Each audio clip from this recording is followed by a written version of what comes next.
Assalamualaikum warahmatullahi wabarakatuh. Nama saya adalah Ihsan Nawawi. Saya adalah mahasiswa pendidikan jarak jauh Institut Agama Islam Syekh Nurjati Cirebon. Dan presentasi kali ini adalah untuk memenuhi ujian akhir semester dari mata kuliah Cirebon Studies dengan dosen pengampu Bapak Muhammad Arifin M. Hum. Berikut adalah topik bagian presentasi yang akan dibahas dalam presentasi kali ini. Yang pertama adalah sistem kebudayaan Cirebon. Yang kedua adalah sistem kemasyarakatan dan ritus siklus kehidupan. Sistem mata pencaharian dan ritus maha pencarian. Sistem kesenian di Cirebon. Dan yang terakhir adalah sistem teknologi yang ada di Cirebon. Yang pertama adalah sistem kebudayaan Cirebon. Dan di sini kita akan membahas dua dari sistem kebudayaan di Cirebon, yakni Syawalan dan Muludan. Syawalan. Syawalan merupakan tradisi masyarakat yang dilaksanakan pada tanggal 7 Syawal sebagai bentuk rasa syukur telah berhasil melewati bulan Ramadan dengan sempurna dan sekaligus untuk mempererat tali silaturahim bersama sanak saudara dan tetangga.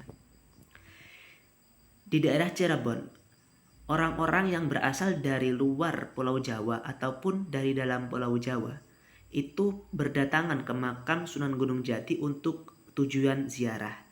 Para peziarah biasanya membawa uang receh dan bunga 7 rupa untuk dilemparkan ke pintu utama makam, lalu kemudian diambil lagi dan dibawa pulang untuk mengharapkan barokah. Jadi orang-orang datang, kemudian berdoa, kemudian mereka melemparkan beberapa bunga 7 rupa untuk kemudian diambil dan dibawa pulang sebagai ngalap barokah. Sultan Kanoman bersama keluarga keraton juga ikut untuk berziarah ke makam. Dari keraton ke makam itu berjarak sekitar 6 km. Jadi keluarga keraton juga nanti akan diikuti oleh masyarakat. Jika sudah sampai di makam Sunan Gunung Jati, Sultan Kanoman akan berdoa dan membaca tahlil untuk mendoakan Sunan Gunung Jati. Setelah itu, Sultan akan keluar dan menaburkan uang receh kepada masyarakat untuk diperebutkan. Jadi ketika Sultan Kanoman selesai membaca tahlil, beliau akan menaburkan seperti menyawer kepada masyarakat yang mana uang receh tersebut nantinya akan diperebutkan. Sebelum Sultan pulang, acara makan bersama dengan nasi dan lauk pauk dalam jumlah besar pun digelar di pelataran pemakaman. Acara terakhir adalah doa, lalu kemudian acara ziarah pun selesai dilakukan. Yang kedua dari tradisi selanjutnya adalah Muludan. Muludan atau Maulidan adalah tradisi untuk memperingati kelahiran Nabi Muhammad SAW yang tepatnya jatuh pada tanggal 12 Rabiul Awal. Biasanya masyarakat Islam akan menggelar acara besar berupa pengajian pada malam hari yang diisi dengan sholawat, ceramah, dan tawasul kepada Nabi Muhammad.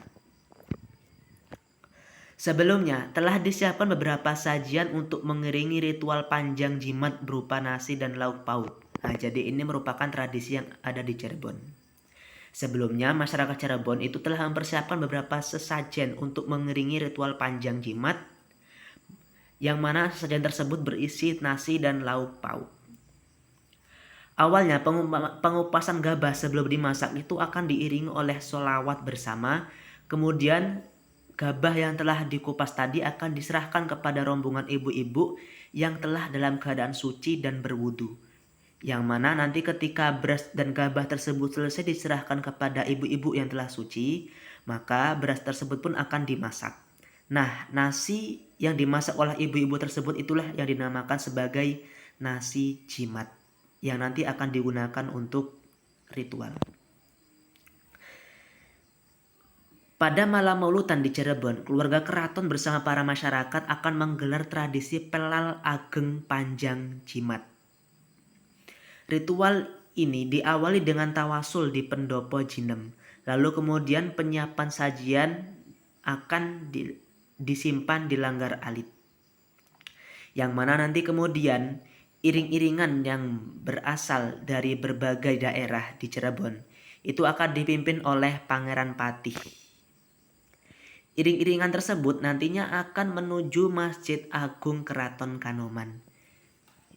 Yang mana di dalam masjid nanti sudah ada beberapa orang yang berkumpul bersama Sultan dan akan dilaksanakan pembacaan serakolan Maulid Berzanji atau Asyrokolan yang akan dipimpin oleh penghulu, yang mana acara tersebut akan selesai kira-kira pada pukul 1 dini hari. Topik yang kedua yang kita bahas adalah sistem kemasyarakatan dan ritus siklus kehidupan. Jadi sistem kemasyarakatan dan ritus siklus kehidupan di Cirebon yang kita bahas ada dua, yakni Ngupati dan Ngunjung Buyut. Ngupati merupakan tradisi untuk kehamilan seorang ibu yang berumur 4 bulan. Di Cirebon, acara Ngupati sama seperti daerah lainnya, yakni diawali dengan pembacaan surah-surah terpilih seperti surah Luqman, surah Yusuf, dan surah Maryam. Tujuan dari pembacaan surah tersebut adalah jika yang dibaca adalah surat Yusuf, maka harapan nanti bayi yang terakhir itu akan rupawan dan berakhlak baik seperti Nabi Yusuf, ataupun memiliki keteladanan seperti Luqman Hakim ketika yang dibaca adalah surah Luqman, ataupun surah Maryam, yang mana ketika surah tersebut dibaca maka akan ada harapan di mana anak yang akan dilahirkan jika anaknya itu seorang perempuan, maka anak tersebut akan soleh dan cantik seperti Ibu Maryam.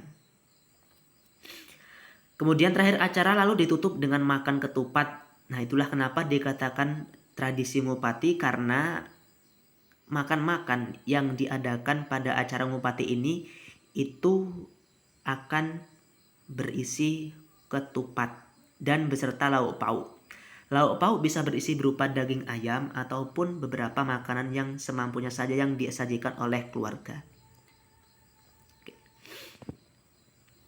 Tradisi selanjutnya adalah Ngunjung Buyut. Di Cirebon, tradisi Ngunjung Buyut merupakan sebuah tradisi ziarah ke kubur yang dilakukan pada tanggal 1 Muharram oleh masyarakat Cirebon, yang mana Ngunjung Buyut ini merupakan ziarah yang dilaksanakan kepada para leluhur yang dianggap dahulunya sangat berjasa dalam menyebarkan agama dan budaya. Yang perlu kita ketahui adalah ada 4 leluhur penting di Cirebon yang biasanya menjadi tempat tradisi Ngunjung Buyut. Yang pertama adalah Sunan Gunung Jati, yang kedua adalah Ki Buyut Rusmi di Indramayu, ketiga adalah Ki Buyut Tambi di Pleret dan Nyimas Ayu Kawonganten di Kedokan Bunder. Satu hari sebelum acara, masyarakat berbondong-bondong akan membersihkan makam. Ya tentunya kenapa dibersihkan? Untuk menjaga kenyamanan ketika ritual diadakan. Keesokan harinya, setelah selesai dibersihkan, pembacaan tahlil dan doa dilaksanakan di tempat pemakaman secara bersama-sama dengan masyarakat Cirebon. Setelah doa selesai, acara makan tumpeng pun dilakukan secara beramai-ramai. Setelah acara makan tumpeng bersama, beberapa komponen masyarakat akan menampilkan beberapa seni budaya sebagai hiburan hingga siang ataupun sore hari. Jadi ketika doa selesai dilaksanakan, entah itu di pemakaman Sunan Gunung Jati ataupun di daerah Ki Buyut Rusmi ataupun di Ki Buyut Tambi, setelah acara tahlilan itu selesai, maka biasanya masyarakat akan mengadakan beberapa pertunjukan seperti tarian ataupun pertunjukan-pertunjukan lainnya yang untuk menghibur masyarakat setempat. Baik, topik selanjutnya yang kita bahas adalah sistem mata pencaharian dan ritus mata pencaharian di Cirebon. Yang pertama, ada tradisi yang bernama Nadran dan tradisi pengantin tebu. Yang pertama adalah Nadran.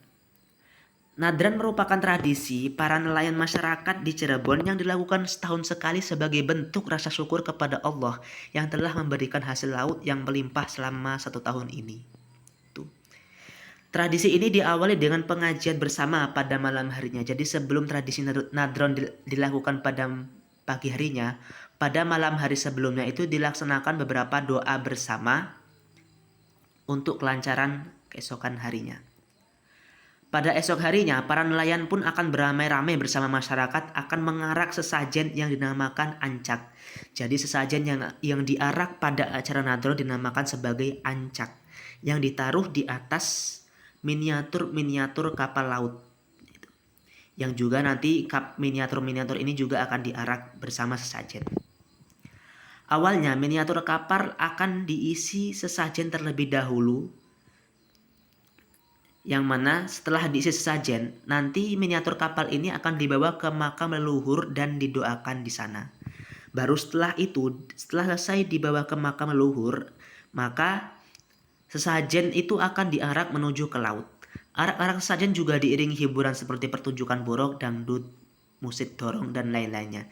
Jadi inilah yang membuat tradisi Nadro ramai, yang mana ketika iring-iringan ini ada di jalan, ini akan diramaikan oleh beberapa pertunjukan seperti pertunjukan borok ataupun dangdut musik dorong. Setelah sampai di laut, sesajen akan dilarungkan ke laut lepas oleh kapal-kapal nelayan. Jadi kapal-kapal nelayan ada yang mengantarkan sesajen untuk pelepasan ke laut itu. Ketika sudah dilepas di laut, maka nelayan pun akan kembali ke tepi pantai. Selama pelepasan, hiburan dan pertunjukan masih berlangsung hingga acara berakhir. Jadi, hiburan yang tadi dilaksanakan ketika iring-iringan itu akan berlanjut sampai di tepi laut ketika acara pelepasan atau acara pelarungan sesajen. Tradisi selanjutnya adalah pengantin tebu. Tradisi pengantin tebu di Cirebon merupakan tradisi perkawinan dua tebu. Yang ini merupakan tradisi yang cukup unik yang perlu kita ketahui, di mana pernikahan tebu yang mana selayaknya pernikahan itu dilaksanakan oleh manusia sebagai makhluk hidup, di sini akan diadakan pada pengantin tebu, di mana tebu nanti itu akan didandani seperti layaknya manusia sebelum akhirnya digiling di penggilingan tebu.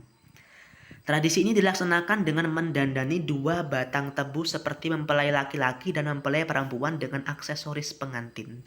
Pengantin tebu akan diarak berkeliling pabrik terlebih dahulu, yakni pabrik penggilingan.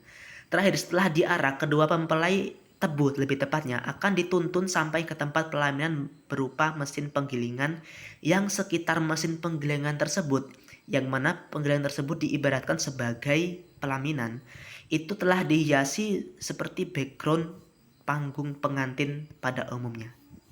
Jadi mewah. Di tempat pelaminan atau penggilingan, kedua mempelai tebu lalu digiling bersama. Lalu tujuan dari tradisi ini adalah sebagai doa bersama agar tebu yang digiling tersebut atau tebu-tebu yang akan diproduksi itu akan menghasilkan tebu yang berkualitas terbaik dan akan melimpah hasil panennya.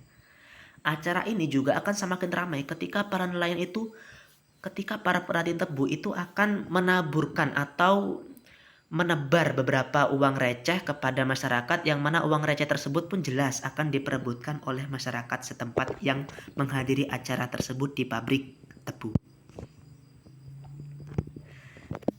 Topik selanjutnya adalah sistem kesenian di Cirebon. Yang pertama ada batik keraton dan wayang kulit. Yang pertama adalah batik keraton. Batik keraton adalah batik yang dipakai di lingkungan keraton dan hanya boleh dipakai oleh para bangsawan dan sultan beserta keluarganya saja. Namun ini pada zaman kerajaan dahulu, dan untuk sekarang kita bebas memakainya. Batik keraton awalnya muncul karena kecintaan keluarga kerajaan terhadap seni lukis yang kemudian diaplikasikan di atas daun lontar. Yang mana kenapa di atas daun lontar? Karena pada waktu itu belum ada kain katun. Kemudian lukisan yang dilukis oleh para bangsawan tadi, oleh keluarga kerajaan tadi, itu akan dibawa dan disebar oleh para abdi dalam, disebar keluar kerajaan. Yang nantinya ketika lukisan ini telah tersebar, lama-kelamaan setelah zaman berkembang, itu ada kain katun, maka lukisan tersebut pun diaplikasikan ke dalam kain katun tersebut dan dijadikan sebagai motif batik yang dinamakan sebagai motif batik keraton. Ragam hias batik keraton terbagi menjadi dua jenis. Pertama, jenis motif yang digunakan oleh para raja dan kerabatnya atau ningrat. Jadi keluarga raja disebut sebagai ningrat. Ragam hiasnya berupa ragam hias yang halus dengan motif rinci. Kedua, motif yang dikenakan oleh para abdi dalam dengan ragam hias batik besar dan kuat. Jadi itu adalah dua ragam hias batik keraton. Warna motif batik keraton cenderung lebih ke warna gelap seperti merah tua, hitam, ataupun coklat. Sehingga sangat mudah untuk membedakannya dengan batik pesisir yang menggunakan warna cerah. Jadi kalau batik keraton menggunakan warna yang gelap, maka batik seperti warna coklat ataupun merah tua ataupun seperti warna lainnya yang gelap, maka berlawanan dengan batik pesisir yang menggunakan warna-warna cerah seperti kuning, biru, ataupun merah cerah. Motif yang dipakai seperti motif tanam arum sunyaragi yang melambangkan kearifan sosial dan motif wadasan yang melambangkan kekuatan dan keteguhan. Itu. Selanjutnya, kesenian selanjutnya adalah wayang kulit. Wayang kulit adalah suatu kesenian yang berbentuk boneka tiruan manusia yang terbuat dari kulit dan kayu untuk memerankan tokoh dalam suatu drama dan dimainkan oleh seorang yang bernama seorang dalang. Wayang diciptakan oleh Sunan Kalijaga sebagai media dakwah dengan strategi beliau yang sangat lembut sekali dan sangat jitu, yakni harus mengucapkan syahadat bagi orang yang ingin menonton wayangnya. Jadi sebelum orang-orang menonton wayangnya, maka mereka diwajibkan untuk membaca 2 kalimat syahadat agar mereka otomatis masuk Islam. Awalnya, wayang berbentuk boneka yang sangat mirip dengan manusia. Bentuknya akhirnya diubah jauh dari kemiripan manusia dan dipipihkan oleh beliau setelah adanya teguran dari Sunan Giri dan saran dari Sunan Bonang sebagai penengah masalah tersebut.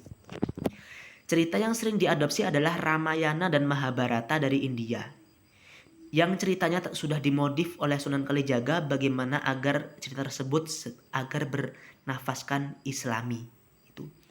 Dalang merupakan penggerak wayang dan penggerak alur cerita dari wayang tersebut. Beberapa perangkat wayang antara lain, yang pertama dalang sebagai penggerak cerita, yang kedua adalah sinden dan gamelan sebagai pengiring cerita dan juga sebagai bumbu-bumbu acara agar semakin hidup. Yang ketiga adalah kayon atau background pewayangan yang menjadi lambang kehidupan dan waktu yang biasanya itu ditancapkan. Yang terakhir adalah debok, yakni berupa batang pisang yang digunakan untuk tempat berdirinya wayang kulit. Karena wayang kulit itu berupa boneka yang pipih, tidak bisa berdiri sendiri, maka agar wayang bisa berdiri maka dibutuhkanlah yang namanya debok sebagai tempat tancapan wayang kulit. Oke, topik terakhir kita adalah sistem teknologi di Cirebon. Sistem teknologi di Cirebon yang kita bahas kali ini ada 2, yakni kereta Pedati Gede dan kereta Singa Barong. Yang pertama adalah kereta Singa Barong. Kereta Singa Barong merupakan kereta yang digunakan sebagai kendaraan sultan untuk berkeliling pada tanggal 1 Suro atau Muharram dari balai kota sampai ke keraton. Kereta ini awalnya pembuatan ini diprakarasai oleh Panembahan Pakungwati I yang dibuat pada tahun 1549.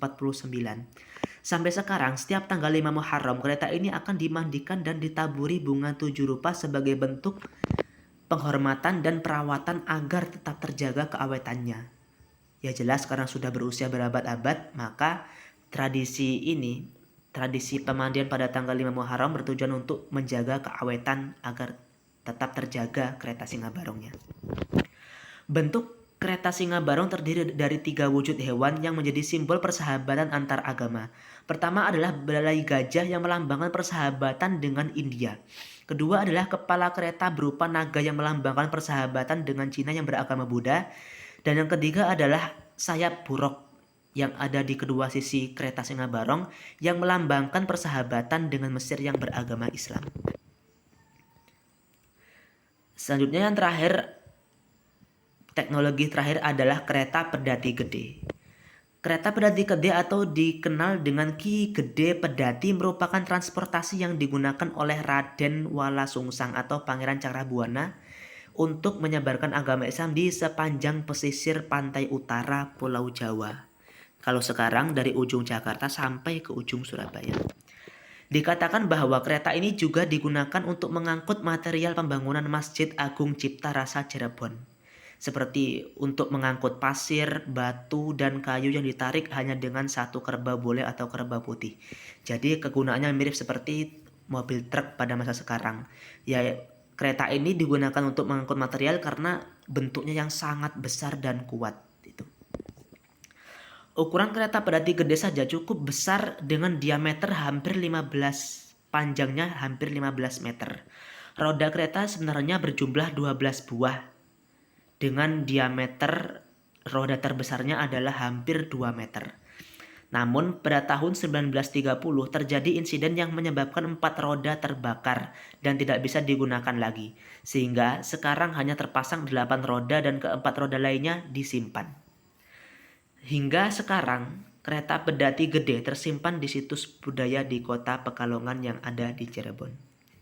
Baik, itu presentasi yang bisa saya sampaikan. Mohon maaf jika ada kekurangan. Wassalamualaikum warahmatullahi wabarakatuh.